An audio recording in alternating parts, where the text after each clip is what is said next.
हरे कृष्णा। आप सभी का स्वागत है श्रीमद् रामचरितमानस।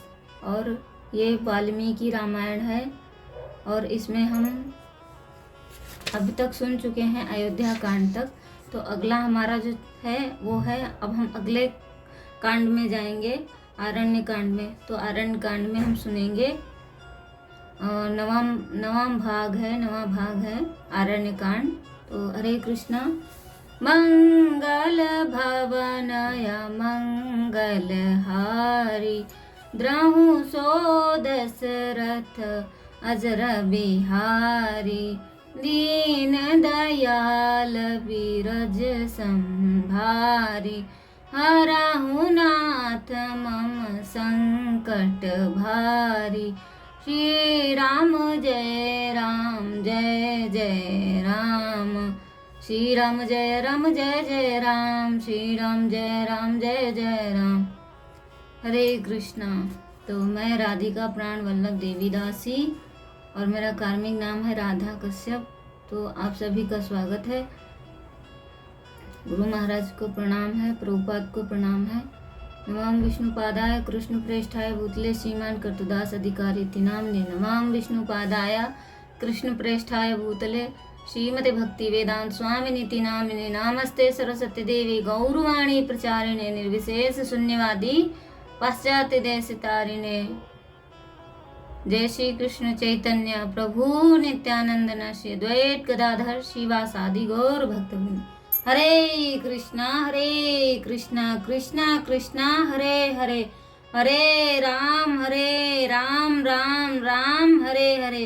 हरि बोल। आरण्य कांड। सियापति रामचंद्र की जय। तो अब हम चलते हैं।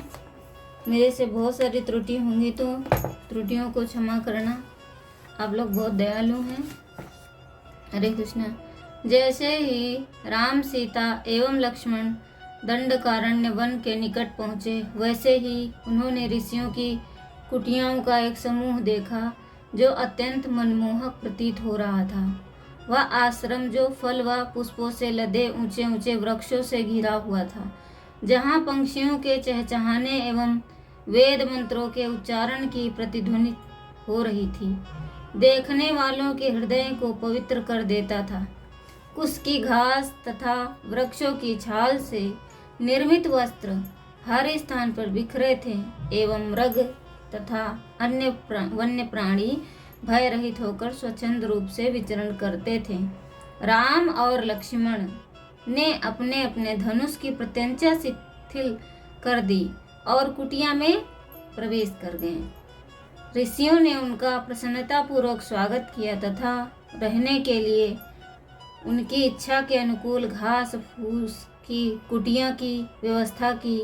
वहां रात्रि विश्राम के उपरांत राम ने ऋषियों से अनुमति ली तथा सीता को मध्य में एवं लक्ष्मण को पीछे रखकर सघन वन की ओर पैदल प्रस्थान किया। जब वे वन से होकर जा रहे थे, एक विशालकाय भयानक राक्षस अकस्मात उनके सामने आ गया। वह व्याघ्र की खाल पहने हुए था, जिसमें रक्त के धब्बे थे। उसके नेत्र अंदर की ओर धंसे हुए थे, दांत लंबे व तेज थे, विषमदार दांतेदार जबड़े तथा उनको उदर गोल एवं उभरा हुआ था। उनके भाल पर एक हाथी, 3 सिंहों, 4 बाघों, 2 भेड़ियों और 10 धब्बेदार मृगों के सिर लटक रहे थे एवं उन सबसे रक्त टपक रहा था। साक्षात मृत्यु सदृश प्रतीत होने वाले उस राक्षस ने भयानक रूप से अट्टहास किया एवं सीता को पकड़ लिया। तब शीघ्रतापूर्वक कुछ कदम पीछे हटकर उच्च स्वर में बोला, मैं इस स्त्री को अपनी पत्नी बनाऊंगा और दोनों का रक्तपान करूंगा।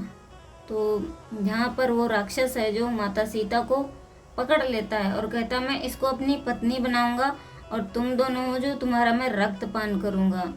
और उसमें देखो कितने उसने क्या लटका रखे हैं, 3 सिंह, 1 हाथी, 3 सिंहों, 4 बाघों, 2 भेड़ियों और 10 धब्बेदार मृगों के सिर उसने गले में लटका रखे हैं। अब सीता माता को पकड़ लिया तो कहते हैं कि तुम दोनों का तो मैं रक्तपान करूंगा और इसको मैं अपनी पत्नी बनाऊंगा। इस पर राम ने दुख से कहा, हाय, किसी अन्य द्वारा सीता को स्पर्श करते हुए देखना मेरे पिता की मृत्यु से भी अधिक दुखदायी होता है, दुखदायी है। तो यहाँ पे भगवान राम कह रहे हैं कि हाय, मतलब कितना उनको दुख हुआ।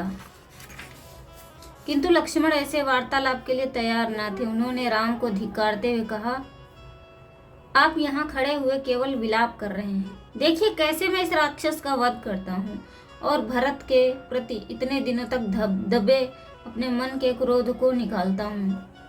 तो जो भरत महाराज का क्रोध था, तो कहते हैं जो भरत के प्रति मेरा क्रोध दबा हुआ था, अब मैं निकालता हूँ और देखिए मैं इसका कैसे वध करता हूँ। इसका, उस राक्षस का।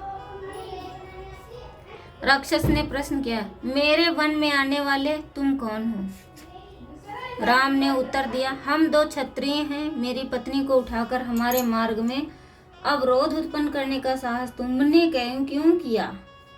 राम भगवान उस राक्षस से कह रहे हैं कि तुमने हमारे मार्ग में अवरोध क्यों किया? तो इस पर राक्षस ने बताया, मेरा नाम विरध है। मैं जव की दूसरी पत्नी सतहृदा का पुत्र हूँ। मेरी कठिन तपस्या के फलस्वरूप भगवान ब्रह्मा जी ने मुझे इतना अत्यधिक शक्तिशाली होने का वरदान दिया कि सारे अस्त्र शस्त्र मुझ पर प्रभावहीन है। यदि तुम भाग सकते हो तो भाग जाओ और इस सुंदर स्त्री को मेरे लिए यहाँ छोड़ जाओ, अन्यथा मुझे तुम्हारा वध करना होगा। इस पर राम एवं लक्ष्मण अपनी तलवार लेकर राक्षस के ऊपर वार करने के लिए शीघ्रतापूर्वक आगे बढ़े। यद्यपि उन्होंने राक्षस के शरीर को घातक रूप से घायल कर दिया, तथापि वह घायल राक्षस राम एवं लक्ष्मण को अपनी भुजाओं पर उठाकर वन में दूर ले जाने लगा। यह देखकर सीता आर्त स्वर में चिल्लाई, हे राक्षस, कृपया इन्हें छोड़ दो, इनके बदले मेरा वध कर दो। यह सुनते ही राम एवं लक्ष्मण ने तुरंत ही राक्षस का वध करने का निश्चय किया। दिव्य पराक्रम का प्रदर्शन करते हुए राम ने उसकी दाईं भुजा काट दी, जबकि लक्ष्मण ने उसकी बाईं भुजा खींचकर धड़ से अलग कर दी। जब विरध अचेत होकर गिर गया, तब राम एवं लक्ष्मण मुष्टिकाओं से उस पर प्रहार करने लगे, किंतु इस प्रकार से आहत और प्रहार किए जाने पर भी राक्षस जीवित था।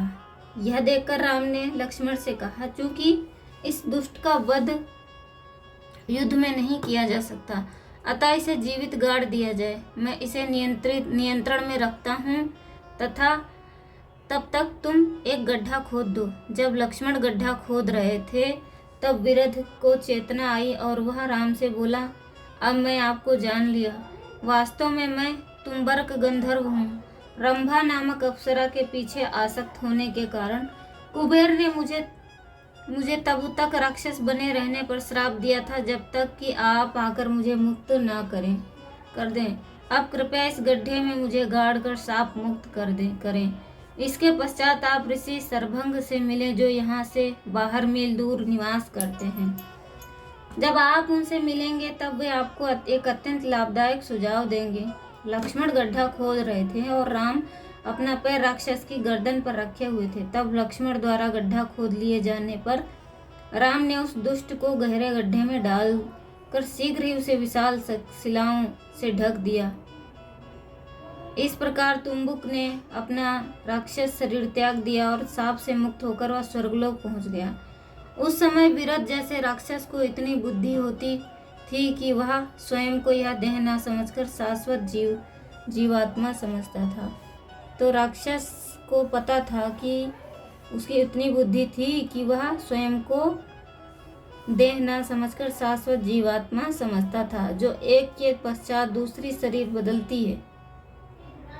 वह इस तथ्य को जानता था कि आज कलयुग के प्रभाव से महान विद्वान एवं धर्मवादी इस सत्य को समझ नहीं पाते। इस कलयुग में व्यक्ति अल्पायु, बुद्धिहीन, भाग्यहीन होते हैं। तो कलयुग के मनुष्य कैसे होते हैं? कलयुग के मनुष्य कैसे होते हैं? तो कलयुग के मनुष्य ऐसे होते हैं, अल्पायु। अल्पायु मतलब अर्थात उनकी आयु कम, बुद्धिहीन, उनमें बुद्धि कम होती है, भाग्यहीन, उनका भाग्य भी नहीं होता है, होते हैं, तथा आत्म दर्शन के प्रति उनकी कोई रुचि नहीं होती। तो आजकल तो हम देख रहे हैं कि लोगों के अंदर बुद्धि नहीं है, उनका भाग्य भी नहीं है, और वे आत्म दर्शन तो करना ही नहीं चाहते। वो सोचते हैं आत्म दर्शन करके क्या है, बस कमाना खाना है, पेट पालना है। ऐसा नहीं है। अतएव भगवान श्री चैतन्य महाप्रभु ने अपनी विशेष कृपा दर्शाते हुए आत्म साक्षात्कार हेतु अत्यंत सहज एवं श्रेष्ठ विधि बताई। हरे कृष्णा महामंत्र जाप।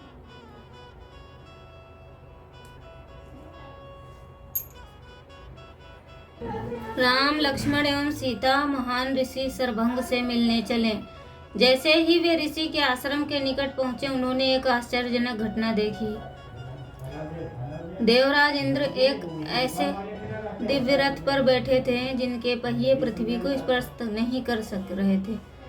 इंद्र के साथ अन्य देवता भी थे जो सरभंग ऋषि से वार्ता कर रहे थे, तथा एक अन्य दिव्य रथ था जो हरे वर्ण वाले घोड़ों द्वारा खींचा जा रहा था। आकाश में प्रतीक्षा रथ था, किंतु राम को पास आते देखकर इंद्र ने अन्य देवताओं से कहा, जब तक भगवान राम रावण का वध नहीं कर देते, तब तक मैं नहीं चाहता कि वे मुझसे मिलें। 1000 अश्वों द्वारा खींचे जाने वाले रथ पर बैठकर इंद्र आकाश में चले गए। इस आश्चर्य को देखने के पश्चात सीता, राम एवं लक्ष्मण ने शीघ्र जाकर सरभंग ऋषि के चरण स्पर्श किए। ऋषि द्वारा स्वागत किए जाने के बाद राम ने कहा, हे ऋषियों में श्रेष्ठ, यदि संभव हो तो कृपया मुझे बताएं कि इंद्र के यहाँ आने का क्या उद्देश्य था। सरभंग ने उत्तर दिया, अपनी कठिन तपस्या के फलस्वरूप मैंने जिस उद्देश्य की प्राप्ति की है, उसी के अंतर्गत ब्रह्मलोक में मुझे ले जाने हेतु तो इंद्र यहाँ आए थे। किंतु यह जानकर कि आप निकटवर्ती क्षेत्रों में ही हैं, मैंने उनसे कहा कि इस जगत में से जाने के पूर्व मैं आपसे भेंट करना चाहता हूँ। राम ने ऋषि से आग्रह किया कि वे उन्हें वनवास काल में निवास करने हेतु कोई स्थान सुझाएं। ऋषि ने बताया, हे प्रभु, आप सुतीक्ष्ण नामक महान ऋषि के पास जाइए, वे आपको इस वन के सर्वाधिक सुंदर स्थल पर समुचित निवास उपलब्ध करवाएंगे। हे राम, मेरी आपसे एक विनती है, जिसकी पूर्ति के लिए आपसे प्रार्थना करता हूँ। मेरा देह त्याग करने का समय आ गया है, अतः मैं विनती करता हूँ कि यह कार्य मैं आपकी उपस्थिति में करूं। ऐसा कहकर सरभंग ऋषि ने अग्नि प्रज्वलित की, और जब उन्होंने उसमें घी अर्पण किया, अग्नि प्रचंड हो उठी। तब मंत्रोच्चारण करते हुए ऋषि ने अग्नि में प्रविष्ट होकर अपने देह को भस्म कर दिया। तुरंत ही सरभंग ऋषि अग्नि में से एक युवा तेजस्वी शरीर धारण किए हुए उठे। तब उन्होंने ब्रह्मलोक को प्राप्त किया और वहां के निवासियों ने उनका स्वागत किया। तत्पश्चात वहां आए हुए ऋषिगण राम के निकट जाकर बोले, इस वन में रहने वाले हम जैसे राक्षस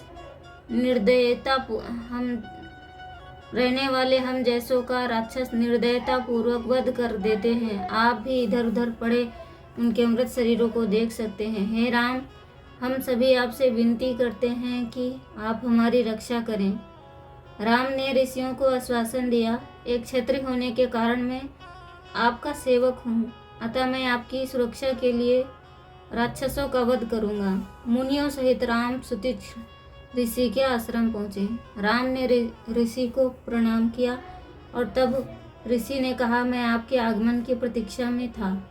हे रघुवंशी, ब्रह्मलोक जाने से पूर्व इंद्रराज यहाँ आकर आपके संभावित आगमन की सूचना मुझे दे गए थे। जब राम ने ऋषि से निवास करने योग्य स्थान पता पूछा, तब उन ऋषि ने उन्हें स्वयं अपनी कुटिया में रहने के लिए कहा। राम ने मना किया और कहा, यदि हम यहाँ रहें तो मृगों का वध करके हम आपके दुखों का कारण बनेंगे। राम, सीता एवं लक्ष्मण उस रात्रि को ऋषि सुतीक्ष्ण के आश्रम में विश्राम किया।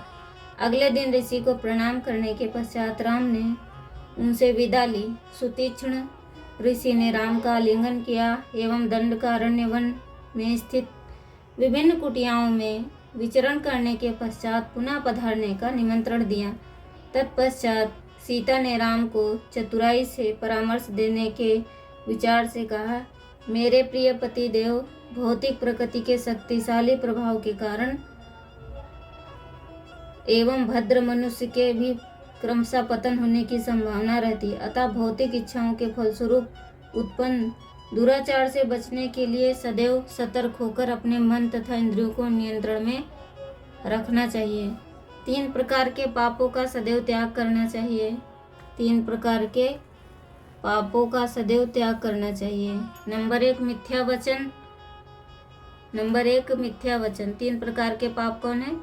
नंबर 1 है मिथ्या वचन, पर स्त्री से अवैध संबंध एवं किसी क्षति न पहुंचने वाले के प्रति कठोर व्यवहार। आपके चरित्र में प्रथम 2 दोषों का तो कोई भी लक्षण नहीं है, क्योंकि आपने कभी तो ना तो असत्य वचन कहे और न ही अपने कभी किसी पर स्त्री पर कुदृष्टि डाली। किंतु मुझे ऐसा लगता है कि आप अनेक निर्दोष प्राणियों के प्राण ले लेते हैं। इससे मैं समझ सकती हूँ कि आप शत्रुता की अपवित्रता विद्यमान है। जब मैं इन दुर्बल प्राणियों का अनावश्यक रूप से वध होते हुए देखती हूँ तब मुझे अत्यधिक कष्ट होता है। हाथों में धनुष रखना हिंसक प्रवृत्ति में वृद्धि कर देता है। जैसे कि अग्नि के अत्यंत निकट ईंधन रखने से यह अधिक प्रचंड होती है। कृपया इससे संबंधित एक प्रसंग सुने। एक समय एक महान ऋषि थे जो इतनी कठिन तपस्या करते थे कि इंद्र को भी अपना सिंहासन छीन जाने का भय हो गया। ऋषि की प्रगति में अवरोध उत्पन्न करने की इच्छा से राजा इंद्र एक योद्धा का वेश धारण करके ऋषि के समक्ष गए। उस ऋषि के हाथ में एक तलवार सौंपते हुए राजा इंद्र ने कहा, कृपया मेरे लौटकर आने तक इस तलवार का सावधानी पूर्वक रखें। ऋषि ने उनकी बात मान ली और अपने वचन का दृढ़ता पूर्वक पालन करने के लिए वे सदैव उस तलवार को अपने हाथ में रखते हैं। यहाँ तक कि जब वे वन में फल और मूल लेने जाते तब भी वे अपने साथ रखते हैं। इसके फलस्वरूप ऋषि का मन भी सने सने क्रूरता का स्वादन करने लगा। ऐसा करते हुए उन्होंने संयम का पालन त्याग कर हिंसा का जीवन अपना लिया। इस प्रकार ऋषि का पतन हो गया और मृत्यु के पश्चात उन्हें नरक जाना पड़ा।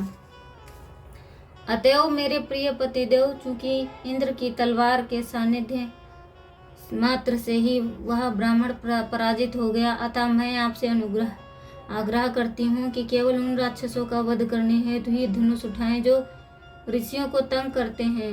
आप कृपया निर्दोष राक्षसों का भी वध न करें, अन्य प्राणियों की तो बात ही क्या। मैं जानती हूँ कि आपके शिक्षा देने योग्य नहीं हूँ, तथापि मैं आपसे प्रार्थना करती हूँ कि आप मेरे परामर्श पर विचार करें। इसके पश्चात आप जैसे उत्तम समझें वैसे ही करें।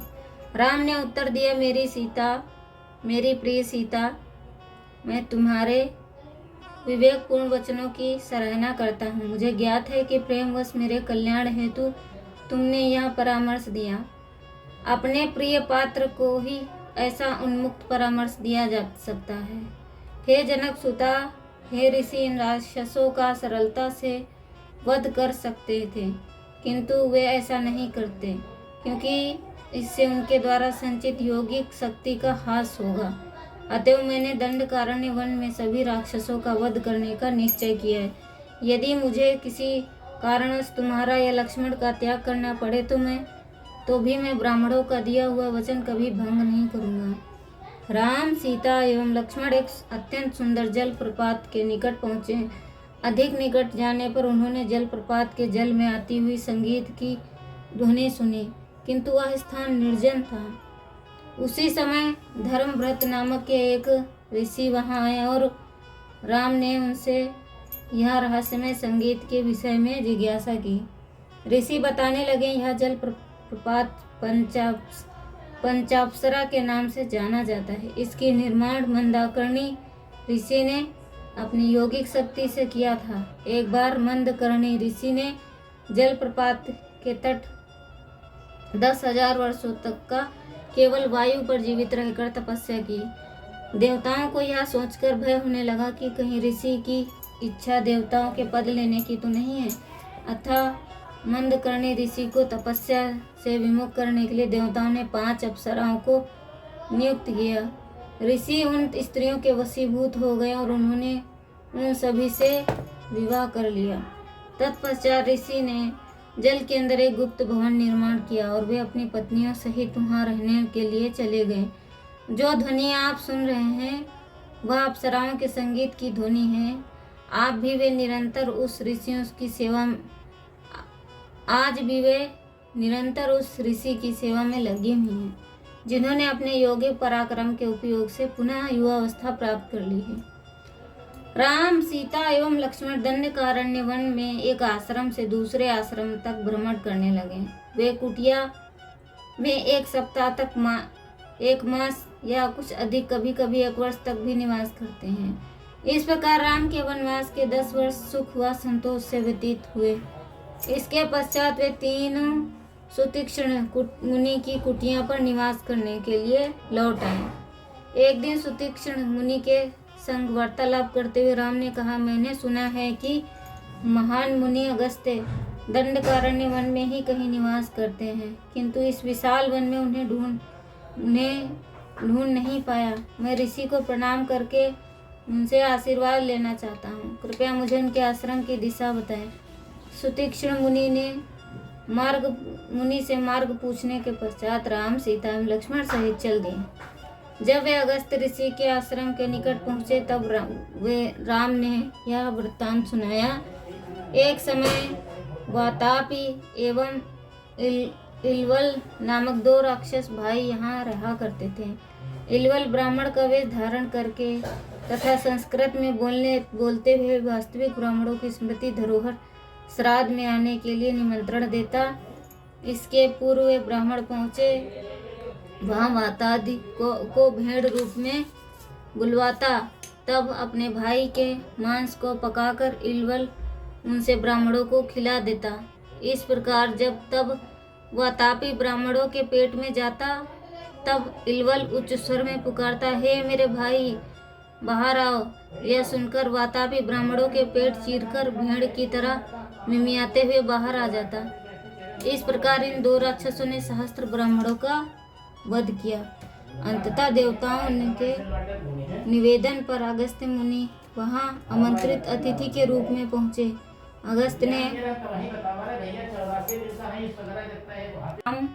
जब राम अगस्त्य मुनि के आश्रम पहुंचे तब उनके बैठने के लिए आसन का प्रबंध किया गया और उनका यथोचित स्वागत किया गया। भोजन कर लेने के पश्चात अगस्त्य मुनि ने राम को उपहार स्वरूप विष्णु का धनुष दिया। साथ ही में भगवान इंद्र के 2 अक्षय तरकस, एक ऐसा बाण जिसका निशाना अचूक हो तथा ब्रह्मा जी की स्वर्ण जनित तलवार भी प्रदान की। तब सीता की ओर मुड़कर मुनि अगस्त्य ने उनकी प्रशंसा करते हुए कहा, अपने पति के लिए शुभेच्छा से यह कष्ट स्वीकार करके आपने अनंत गौरव प्राप्त किया। यह विशिष्ट प्रशंसा के योग्य है, क्योंकि सृष्टि के सृजन से ही स्त्रियों का ऐसा स्वभाव देखा गया है कि वे तब तक ही अपने पति से प्रेम करती हैं जब तक कि पति समृद्ध हो। तो अगस्त्य मुनि ने यहाँ पर माता सीता की बहुत प्रशंसा की और उन्होंने कहा कि आपने अनंत काल तक यह गौरव प्राप्त किया है, क्योंकि आजकल और महिलाओं का स्वभाव, स्त्रियों का स्वभाव ऐसा देखा गया है कि पति तब तक अपने पति से प्रेम, पत्नी अपने पति से तब तक प्रेम करती है जब तक उसका पति समृद्ध हो। तब राम ने अगस्त्य ऋषि से उनके निवास करने योग्य स्थान के विषय में जिज्ञासा की। कुछ समय तक विचार करने के उपरांत ऋषि ने उन्हें पंचवटी जाने का परामर्श दिया, जो वहां से 16 मील दूर गोदावरी नदी के तट पर थी। इससे पूर्व की राम वहां से प्रस्थान करें। अगस्त्य ने उन्हें रहस्य की बात बताई। यौगिक ज्ञान के बल से मुझे पहले से ही आपके संपूर्ण जीवन के संबंध में सब कुछ ज्ञात है, जिसने आपके लिए मेरे प्रेम में वृद्धि की है। ऋषि के आश्रम में प्रस्थान के पश्चात पंचवटी जाते हुए मार्ग में राम, सीता एवं लक्ष्मण गिद्धों के विशालकाय राजा जटायु से मिले।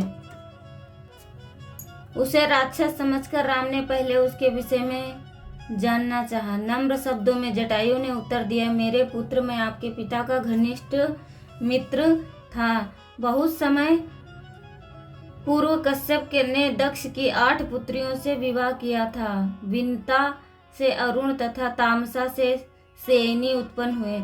मैं अरुण एवं उनकी पत्नी सेनी का पुत्र हूँ तथा मेरा नाम जटायु है।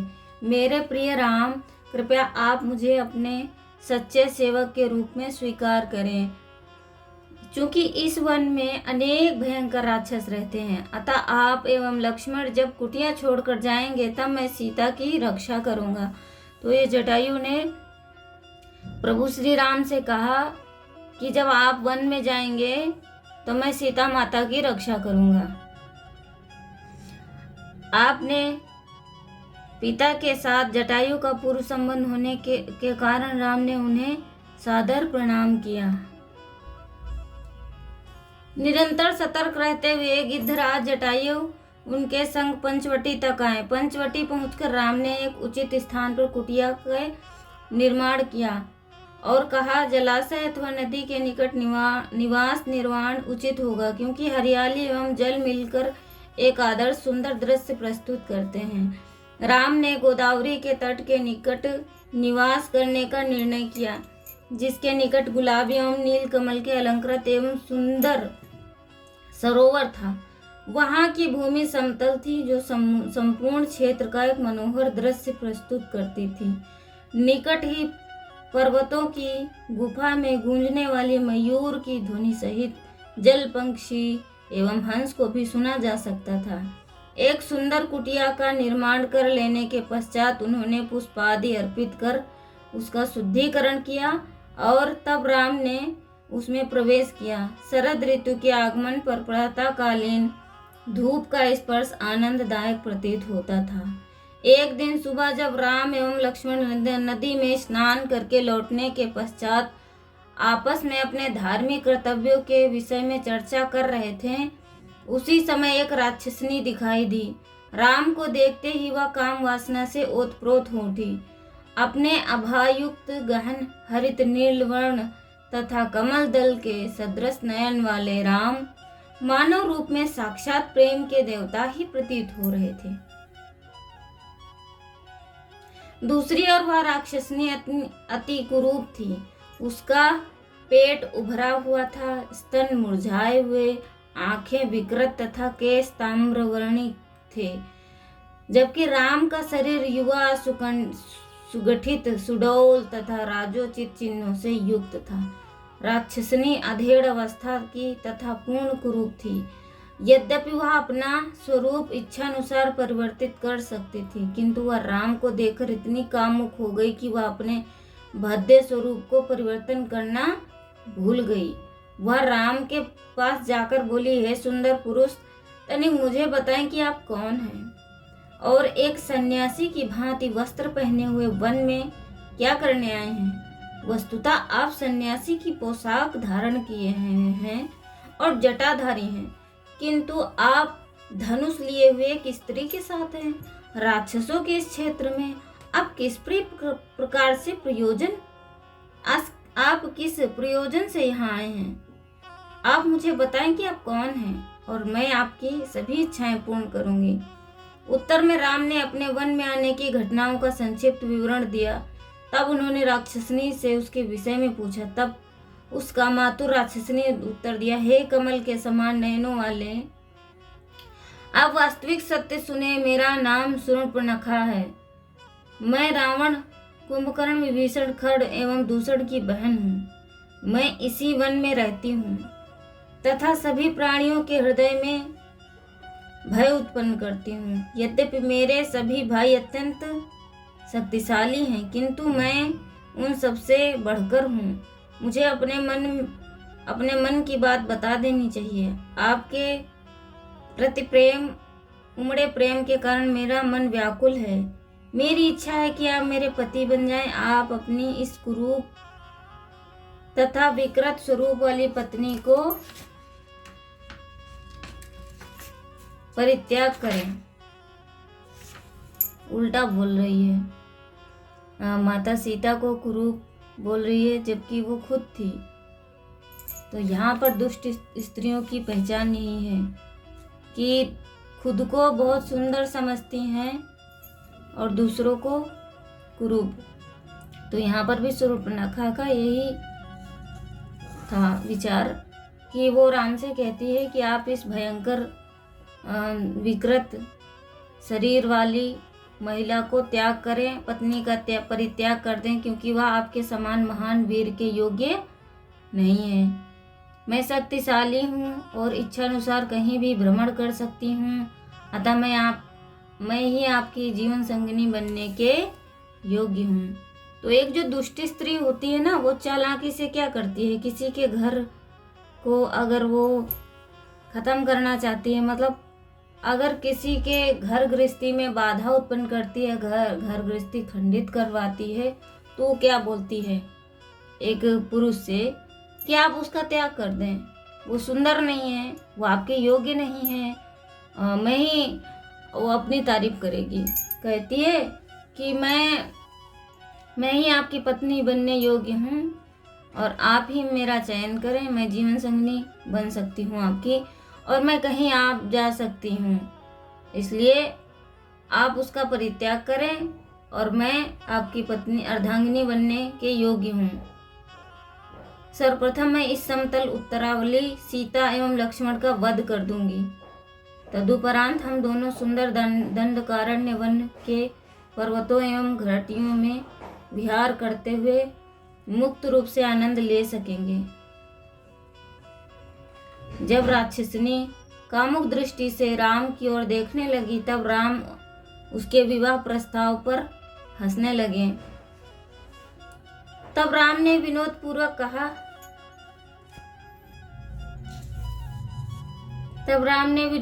कहा, मैं विवाहित हूँ और तुम्हारे जैसी सुंदर और युवा कन्या निश्चित ही सौतन के संग रहना पसंद नहीं करेगी। मेरा भाई जो मुझसे भी अधिक पराक्रमी है, पत्नी के साथ नहीं है, अतः मेरा परामर्श मानो तो तुम उससे ही विवाह कर लो। शूर्पणखा ने राम की बातों को गंभीरता पूर्वक लिया और लक्ष्मण की ओर मुड़कर बोली, हे सुंदर पुरुष, आप वास्तव में अपने भाई से अधिक सुंदर एवं शक्तिशाली हैं, अतः मेरे साथ विवाह करने के लिए आप अधिक योग्य हैं। मुझे अपनी पत्नी के रूप में स्वीकार कर लीजिए, फिर हम वन में दाम्पत्य प्रेम का आनंद लेते हुए विहार करेंगे। तो यहाँ पर दुष्ट स्त्री के सारे लक्षण मिल रहे हैं कि जब उसकी एक जगह से बात नहीं बनती है तो वो दूसरे पर अपना अधिकार जमाने का प्रयास करती है, जैसे कि शूर्पणखा ने किया। पहले तो राम के सामने अपनी बात रखी, जब वहाँ पर बात नहीं बनी तब उसने राम की बातों को गंभीरता से लिया और लक्ष्मण से जाके बोली कि आप मेरे से विवाह कर लीजिए, हम दोनों इस वन में विहार करेंगे दाम्पत्य प्रेम का आनंद लेते हुए। तो लक्ष्मण ने मुस्कुराते हुए उत्तर दिया, हे कोमल तत्व वाली सुंदर संगिनी स्त्री, तुम यहाँ जान लो कि मैं अग्रज का सेवक मात्र हूँ, अतः मुझसे विवाह करके तुम उनकी दासी के अतिरिक्त और कुछ नहीं हो सकती हो। मेरे विचार से राम की दूसरी पत्नी बनकर रहना अधिक अच्छा है। तो लक्ष्मण ने शूर्पणखा से ये कहा कि मेरे अग्रज बड़े हैं, उनकी दासी बनकर रहना स्वीकार करना पड़ेगा, तो यहाँ कोई तुम्हारा मतलब फायदा नहीं है, तो तुम जाओ बड़े भाई से ही विवाह करो, उनकी पत्नी बनकर रहना अधिक अच्छा है, क्योंकि समय आने पर वे अवश्य ही कुरूप एवं अधेड़ सीता को त्याग कर केवल तुम्हारा वरण कर लेंगे। तो ये एक स्त्री मतलब उसको मूर्ख बनाया जाता है संसार में। तो जैसे स्त्री अगर मूर्ख होती ही है, वैसे शास्त्रों में कहा गया है कि वो जल्दी से दूसरों की बातों में आ जाती, भावुक होती है और भावनाओं में बहकर वो कई सारे अपराध कर लेती है, अपने जीवन का भी नाश कर लेती है। इसलिए महिलाओं को अकेले रहने की अनुमति नहीं है शास्त्रों में, और अगर वो रहना चाहती है तो सावधानी पूर्वक अपना ध्यान रखे, किसी के जाल साजिश में ना फंसे। तो आज के कलयुग में महिलाएं स्वतंत्र रहना ज़्यादा पसंद करती हैं, इसलिए उनको ज़्यादा बेवकूफ़ बनाया जाता है। इसलिए कहा जाता है कि सावधान रहें, सुरक्षित रहें, सतर्क रहें। तो लक्ष्मण ने शूर्पणखा से कहा कि आप अग्रज की ही पत्नी बने और वे समय आने पर कुरूप अधेड़ सीता को त्याग कर तुम्हारा जरूर वरण करेंगे। सदैव मीठी मुस्कान लिए हुए तुम्हारा मुख अत्यंत सुंदर है। तो यहाँ पर देख सकते हैं हम कि जब एक स्त्री को मूर्ख बनाया जाता है तब उसके मतलब बहुत सारी बातें बोली जाती हैं। जैसे कि ये कहा जाता है कि जब किसी स्त्री का फ़ायदा उठाया जाता है या उसको मूर्ख बनाया जाता है तो उससे यही कहा जाता है कि आप बहुत सुंदर हैं, आप ये कर सकती हैं, आप वो कर सकती हैं, आपके जैसा इस संसार में कोई नहीं है।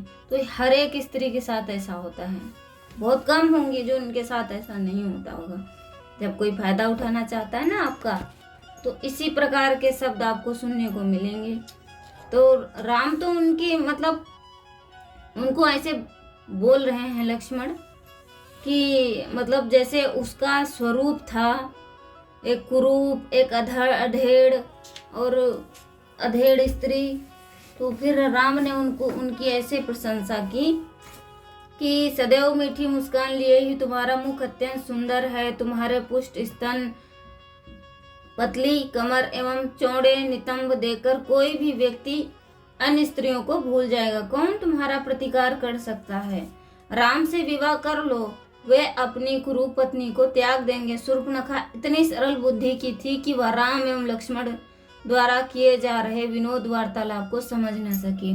तो राम और लक्ष्मण यहाँ पर विनोद कर रहे थे, वार्तालाप अर्थात मजाक, उपहास, हंसी। अतः वह पुनः राम से बोली, आपको उस कुरूप सीता से अत्यधिक लगाव है, अतः इसी क्षण में उसका भक्षण कर लूंगी एवं बलपूर्वक आपको अपना पति बना लूंगी। तो उसने कहा शूर्पणखा ने कि आपको सीता से इतना लगाव है कि मैं अभी इसी क्षण में उसका भक्षण कर लूंगी, अर्थात मैं उसका खा लूंगी एवं बलपूर्वक आपको अपना बना लूंगी। तो उसको अपने बल पर इतना अभिमान था, अपने भाइयों पर इतना अभिमान था, वो उसके अंदर अभिमान बहुत था। तो व्यक्ति के अंदर जब अभिमान आता है तब उसका ही पहले क्षय करता है, अर्थात उसका ही पहले नाश करता है। एक कहावत है कि विनाश काले विपरीत बुद्धि। जब किसी का विनाश होने वाला होता है तो उसकी बुद्धि ना उसके विपरीत जाने लगती है। तो यहाँ पर शूर्पणखा की बुद्धि भी विपरीत जा रही थी, अब उसका विनाश होने वाला था क्योंकि वो भगवान को समझ ना सकी। और ऐसे ही दुष्टा स्त्रियों का भी हाल होता है। जो दुष्टा स्त्री होती है तो वो किसी के भी चक्कर में पड़ जाती है और वो अपना पतन करा लेती है, फिर उसको दर दर भटकना पड़ता है। तो यहाँ पर भी शूर्पणखा से हम ये शिक्षा ले सकते हैं कि दुष्टा स्त्री किसी भी स्तर तक जा सकती है और वो किसी को भी मतलब अपना अभिमान दिखा रही है। तो जिसके अंदर अभिमान होगा वो कभी आगे बढ़ ही नहीं सकते क्योंकि वो सदैव अभिमान में डूबे रहते हैं। तो शिक्षा अष्टकम में बार बार हमें यही पढ़ाया जाता है, सिखाया जाता है कि तृणादपि सुनीचेन तरोरपि सहिष्णुना अमानिना मान देन कीर्तनिया सदा हरि। ये जो घास का तिनका है उससे भी ज्यादा विनम्र रहो। तृणादपि सुनीचेन तरोरपि सहिष्णुना, और पेड़ों की तरह सहिष्णु बने रहो, अर्थात सर्दी गर्मी सब चीज सहन करते रहो और एक सहिष्णु बने रहो। अमानी ना मान देन कीर्तनिया सदा हरि। खुद की मान की चिंता ना करके दूसरों को सम्मान करना है। आप दूसरों का सम्मान ऐसे नहीं कि खुद को भूल जाओ। तो जो वैष्णव भक्त हैं उनके सामने उनका सम्मान करो सदैव, और खुद को इतना सम्मान मिले ऐसा सोचना ही नहीं चाहिए। अगर आप अच्छे कार्य करते हैं, शुद्धता से कार्य करते हैं, पवित्रता से कार्य करते हैं, तो सम्मान आपको स्वयं मिलेगा। भगवान स्वयं आपका सम्मान करेंगे। यदि आपके अंदर जरा सा भी चालाकी होगी, बेईमानी होगी, तो आपका सम्मान कभी नहीं होगा। सम्मान होगा क्षणिक होगा, और क्षणिक सुख सदैव दुखकारी होता है, दुख देता है।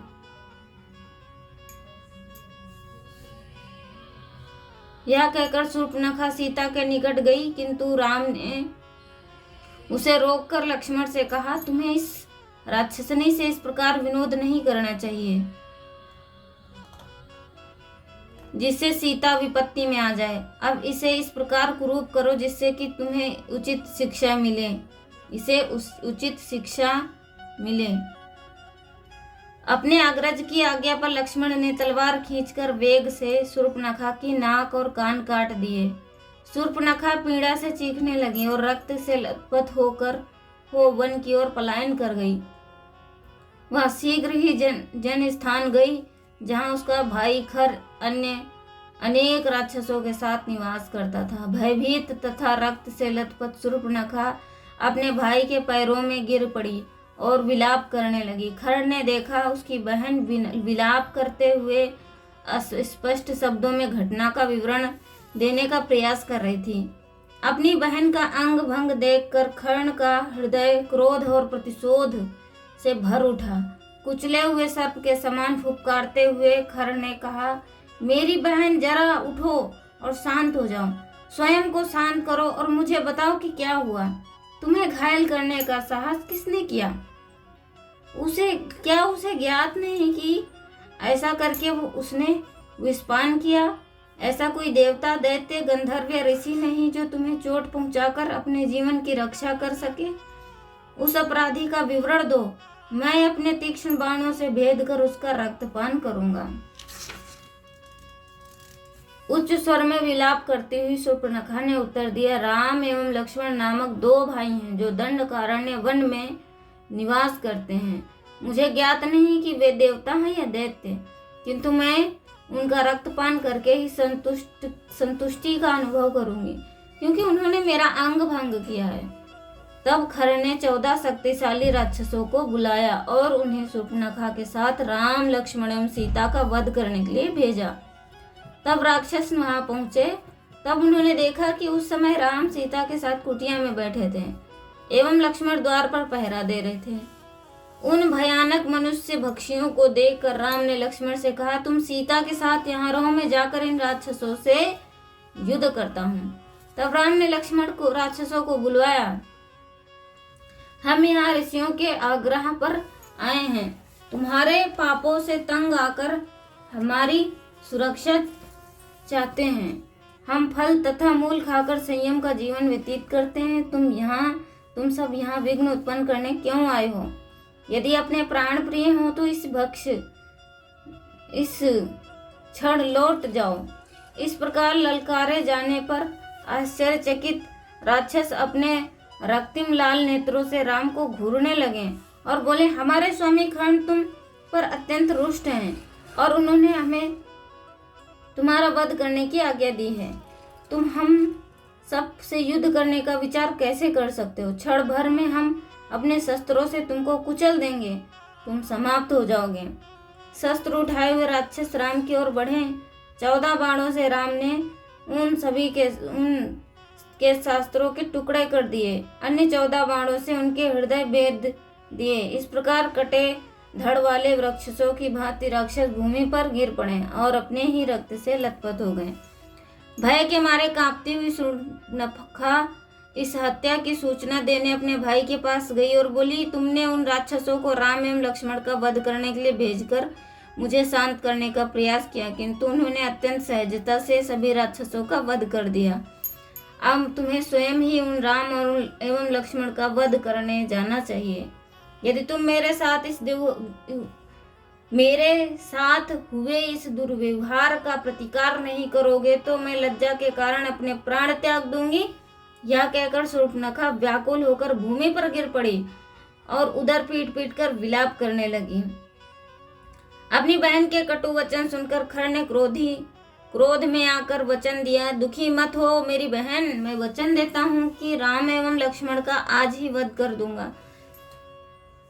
ताकि तुम उनका रक्त पान कर सको। यह सुनकर शूर्पणखा थोड़ी शांत हुई। खर ने अपने भाई दूषण को रथ, हथियार एवं 14,000 राक्षसों की सेना को बुलवा लाने की आज्ञा दी। तब अपने रथ पर चढ़कर राक्षसों की सेना सहित खर दंडकारण्य वन में के लिए चल पड़े। जैसे ही राक्षस चले, काले व काले बादलों से रक्त मिश्रित वर्षा होने लगी, जिससे खर्ण के घोड़े मार्ग में गिरने लगे। एक गिद्ध आकर खर्ण के रथ की पताका के ऊपर बैठ गए। एक लाल गहन प्रकाश पुंज से सूर्य के प्रकाश को धूमिल कर दिया। सियार भयंकर रूप से करुण क्रदन करने लगे। ग्रहण न होने पर भी राहु ने सूर्य को ढक लिया। अंधेरा छाने लगा। खर्ण की बाईं भुजा वेग से फड़क रही थी। उसका स्वर रुक्ष और निस्तेज हो गया था। आसन्न आपत्ति के अग्रिम लक्षणों को देखने पर भी वह खर्ण हंसता हुआ बोला, राक्षसों में मैं महान पराक्रमी होने के कारण तथाकथित अपशकुनों की लेस मात्र भी चिंता नहीं करता हूँ। जब किसी के साथ बुरा होने वाला होता है तो उसको अपशकुन दिखने लगते हैं, परंतु इंसान उस पर ध्यान केंद्रित ना करके अपने अभिमान में डूब कर कहता मैं ये हूँ, मैं वो हूँ। तो हम लोग ना हमेशा ऐसे ही अपशकुन में गिरे रहते हैं। तो हमेशा हमें बचने का उपाय करना चाहिए। बचने का उपाय क्या है? महामंत्र जाप, हरे कृष्णा कृष्णा कृष्णा हरे हरे, हरे राम राम राम हरे हरे। तो हम सब हमेशा ही अभिमान में डूबे रहते हैं, हमेशा ही खतरे में रहते हैं। हमें खतरे से बचने का उपाय करना चाहिए। इधर सभी देवता एवं ऋषि उस आसन्न युद्ध को देखने के लिए आकाश में एकत्रित हुए। राक्षस आगे बढ़ते जा रहे थे एवं राम मन में आने वाले मंगल शकुन की बात लक्ष्मण को बताने लगे। मेरे बाण आनंद का अनुभव कर रहे हैं। तो ये यहाँ पर हम देख सकते हैं कि एक तरफ अपशकुन है, दूसरी तरफ शकुन है। तो जो विपक्ष पार्टी थी तो उनकी तरफ अपशकुन हो रहे थे। तो कहता मैं तो पराक्रमी हूँ और मेरे को कुछ नहीं होगा, मैं तो राक्षसों में महान हूँ। और ये इधर राम को शकुन की बात लक्ष्मण को बताने लगे कि मेरे बाण आनंद का अनुभव कर रहे हैं, मेरा धनुष हर्ष से फड़क रहा है, मेरी दाएं भुजा में स्पंदन हो रहा है। मेरे भाई सीता को लेकर तुरंत पर्वत की गुफा में चले जाओ और उनका ध्यान रखना। इधर मैं राक्षसों का संहार करूंगा। लक्ष्मण एवं सीता के चले जाने के पश्चात राम ने अपनी देदीप्यमान स्वर्णिम कवच धारण किया। जब राक्षस भयंकर रूप से गर्जना करते हुए उनकी ओर बढ़े तब राम ने सर्वनाश करने वाले अपने क्रोध को उद्दीप्त कर अति भयंकर रूप धारण कर लिया। हम यहाँ पर देख सकते हैं कि भगवान तो आए थे सामान्य मनुष्य के रूप में, परंतु जब भगवान कहते हैं ना गीता में 4 अध्याय में कि यदा यदा हि धर्मस्य ग्लानिर्भवति भारत अभ्युत्थानम् अधर्मस्य तदात्मानं सृजाम्यहम् परित्राणाय साधूनां विनाशाय च दुष्टकृतां धर्म संस्थापनार्थाय संभवामि युगे युगे। जब जब धर्म का पतन होता है, अधर्मियों की बढ़ोतरी होती है, तब मैं किसी न किसी रूप में अवतरित होता हूँ। साधुओं की रक्षा के लिए, गायों की रक्षा करने के लिए, ब्राह्मणों की रक्षा करने के लिए मैं आता हूँ।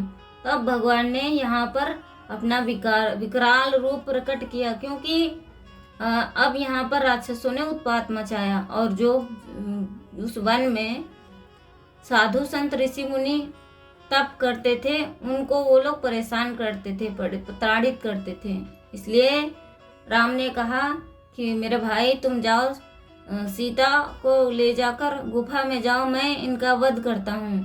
तब राम ने अपना तेज स्वरूप प्रकट किया और अपना क्रोध उद्दीप्त कर अति भयंकर रूप धारण कर लिया। राक्षसों की सेना ने राम को घेर लिया।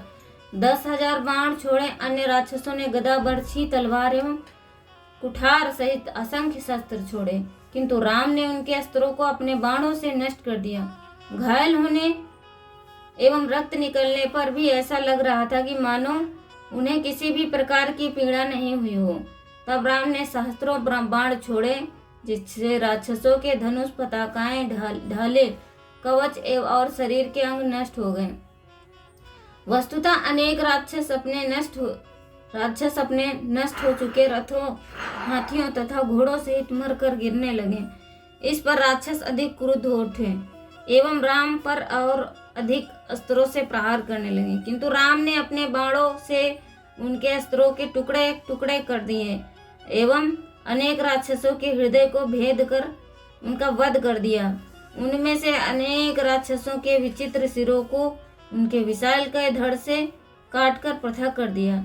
यह सब देखकर शेष राक्षस भय के मारे खर की शरण में भाग गए। क्रोध से दूषण अकस्मात राम पर हमला करने आगे बढ़ा।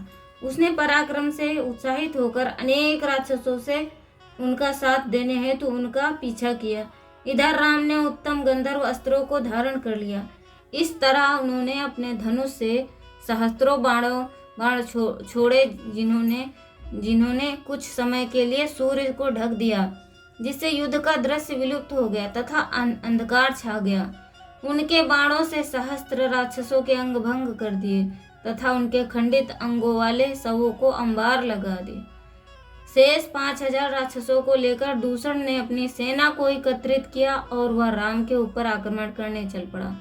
उस युद्ध में दूषण ने वीरता पूर्वक संघर्ष किया और जब राम ने देखा कि कर्ण का भाई अनेक बाणों का सफलता पूर्वक सम्मान कर रहा था, तब वे अत्यंत उत्तेजित हो उठे। एक प्रज्वलित बाण छोड़कर राम ने दूषण के धनुष के 2 टुकड़े कर दिए। 4 अन्य बाणों से उन्होंने राक्षस के घोड़ों को समाप्त कर दिया। एक अन्य बाण से राम ने दूषण के सारथी का सिर काट दिया। 3 अन्य बाणों से राक्षस की छाती भेद दी।